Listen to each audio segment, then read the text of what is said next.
Punt, geskryf deur Irene Bells. Jy weet nie van die blink oogmaan wat die nag se swart verlig. Die eerste reuk van vroeë herfs, waar blare mif verrot in koue nag se dou.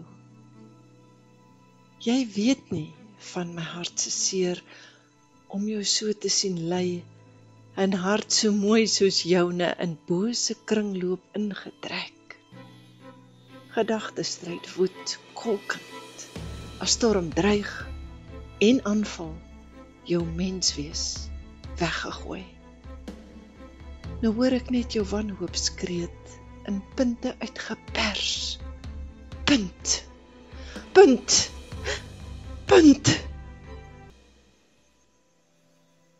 Teen jou kamermuur, jou bloedbevlekte vingerslag, hamer nimmer eindigend, tot die voordaguur. Roukrete skreeuwend uit jou bors, punt, punt, punt.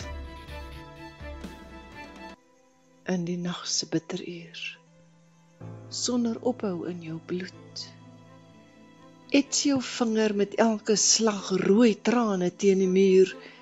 Jy soek net 'n einde, vra net die rus, vir stilte in jou moe brein. Jy vra maar net 'n punt. Here, gee hom net 'n punt. Here, bring die stop.